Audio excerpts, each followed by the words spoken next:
Hello students, books of original entry journal ये chapter हम discuss कर रहे थे।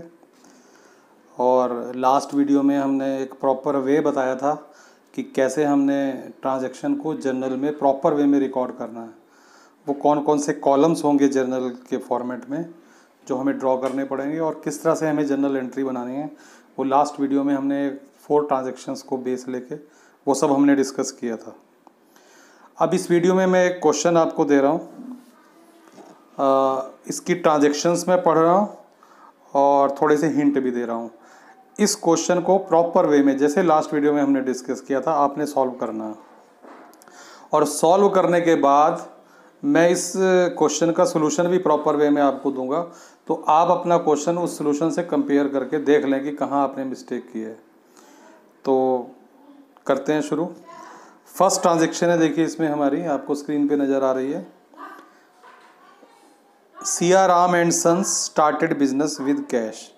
अब सिया राम एंड सन्स जो है वो ऑनर हैं और 2019 जैन 1 को ये डीलिंग हुई है, ये ट्रांजैक्शन हुई है। उन्होंने बिजनेस स्टार्ट किया, 50,000 बिजनेस में इन्वेस्ट किए हैं।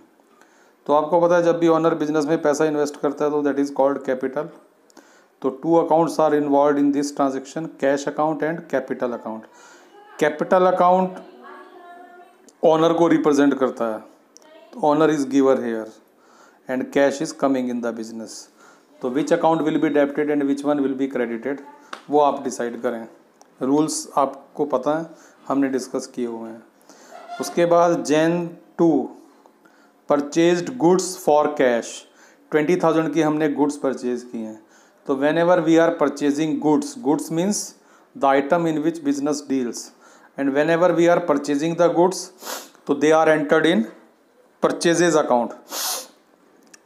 तो गुड्स अकाउंट नहीं हुआ करता। When we are purchasing goods तो परचेज अकाउंट, सोल्ड गुड्स तो सेल्स अकाउंट में एंट्री होती है उसकी। तो accept goods whatever we are purchasing तो वो उसके इंडिविजुअल अकाउंट में वो एंटर होता है। तो purchased goods for cash, 2 accounts are there in this transaction, purchases account and cash account. Cash is going from the business, credit what goes out, you know the rule. तो cash account will be credited and purchases account, this is our expense. Purchases belongs to nominal account, so this is our expense and expenses are always debited, so purchases account will be debited. Purchased goods from Subhash, third transaction Jan 4, purchased goods from Subhash। अब एक बात खास ध्यान रखने की है कि इसमें हमें नेम दिया हुआ है कि किससे हमने गुड्स परचेज की। इसका मतलब ये हमारी क्रेडिट परचेज है, cash is not going, we are to pay to Subhash, Subhash is our creditor. तो 2 accounts are involve, purchases account and Subhash account, क्योंकि ये 12,000 हमें सुभाष के देने हैं इसलिए सुभाष अकाउंट में नोट करने पड़ेंगे। और दूसरा purchases account, purchases expense debit होगा, सुभाष गिवर है, दैट विल बी क्रेडिटेड।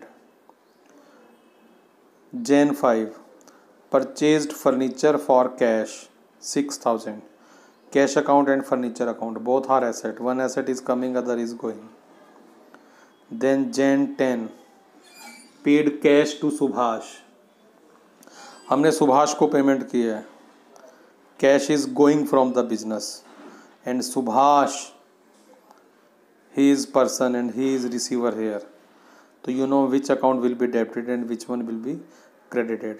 और प्रॉपर वे कैसे उसको जर्नल में रिकॉर्ड करना है ट्रांजैक्शन को, वो लास्ट वीडियो में हम डिस्कस कर चुके हैं। तो प्रॉपर वे में आप कॉलम ड्रॉ करके जर्नल में एंट्रीज बनाइए। नेक्स्ट ट्रांजैक्शन जैन 16 को क्या हुआ है, purchased goods from Ravi for cash. अब देखिए नेम भी दिया हुआ है और फॉर कैश भी लिख दिया, तो अब नेम जो है वो इरेलीवेंट हो गया, हमने कैश खरीदा है। तो cash account and purchases account, किससे कैश खरीदा उसका हमें हिसाब रखने की ज़रूरत नहीं है, cash is going and purchases account you know the expense that will be debited. Again purchased goods from Ravi, अब फॉर कैश नहीं लिखा हुआ, परचेज्ड गुड्स फ्रॉम रवि, पहले भी आया था purchased goods from Subhash, same purchased goods from Ravi, name is given, it means this is credit transaction, we are purchasing goods from Ravi on credit. तो this transaction will be entered in Ravi account and purchases account. Cash account में enter नहीं होगा, neither the cash is coming nor going. We are purchasing goods from Ravi on credit, तो we will enter it in Ravi account as well as in purchases account. Ravi giver here and you know credit the giver. Purchases belongs to nominal account, purchases here is expense, that will be debited. Then Jan 20 bought machinery for cash, हमने machine purchase की है और cash खरीदी है, तो two accounts are involve, machinery account and cash account. Cash is going, machinery is coming, both are real accounts, both are concerned with assets. One asset is coming, other is going. Debit what comes in, credit what goes out. So you can decide which account will be debited and which one will be credited. Then last transaction, Jan 27 paid rent rupees 400, हमने rent पे किया है 400। Rent is our expense and expenses are always debited, तो rent account will be debited. and another account is cash account, cash is going from the business, तो credit what goes out, तो cash will be credited। तो ये transactions हैं, इनका hint मैंने तुम्हें दे दिया क्योंकि फर्स्ट टाइम आप कर रहे हैं इसलिए मैं हिंट दे रहा हूँ। अब इन ट्रांजेक्शन को प्रॉपर वे में, जर्नल के फॉर्मेट में इनको प्रॉपर वे में लिखिए। तो फॉर्मेट आपको पता है, लास्ट वीडियो में हमने डिस्कस किया था। डेट का कॉलम होता है, देन पर्टिकुलर्स, देन LF का कॉलम होता है लेजर फोलियो, छोटा सा कॉलम बनाना होता है। लेजर फोलियो LF एक्चुअली इसकी प्रैक्टिकल में इंपॉर्टेंस होती है इस कॉलम की। जो भी हम जर्नल बनाते हैं तो जर्नल को देख के हमें लेजर में पोस्ट करना होता है, तो एक पर्टिकुलर एंट्री लेजर के किस पेज पे गई है तो वो पेज नंबर यहाँ हम मेंशन करते हैं। तो बाद में कभी चेक करना हो क्या उस पेज नंबर पे ये वाली एंट्री हुई है तो वो देखना हो, तो तब वो लेजर फोलियो का वो जो पेज नंबर जहाँ लिखा हुआ है वो हमें हेल्प करता है। लेकिन आपके लिए ये कॉलम ब्लैंक रहेगा।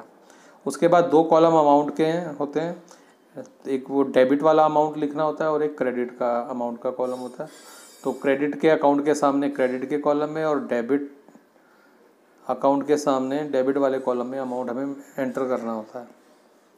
और एक ट्रांजैक्शन को एंट्री करने के बाद उसकी फिर ब्रैकेट में नरेशन देनी होती है, डिटेल देनी होती है कि क्यों एंट्री है हमने पास की है, और उसके बाद पर्टिकुलर वाले कॉलम में हम लाइन ड्रॉ कर देते हैं। जो भी अकाउंट डेबिट होता है सबसे पहले वो लिखा जाता है और जो क्रेडिट होता है वो फिर सेकंड लाइन में आता है जिसके आगे हम 2 मेंशन करते हैं।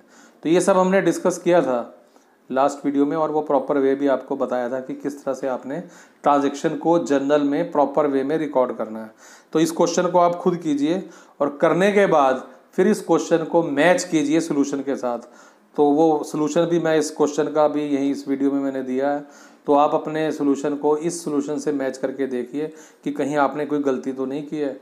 और नेक्स्ट जो मैं अब वीडियो भेजूंगा आपको उसमें खाली मैं क्वेश्चन दूंगा, उसका सोल्यूशन नहीं दूंगा, वो आपको खुद करना है। क्योंकि जब सोल्यूशन दिया होता है तो हम कहीं ना कहीं वहाँ से हेल्प लेके कर लेते हैं, वो कॉन्फिडेंस हमें नहीं हो पाता जब सोल्यूशन दिया हो।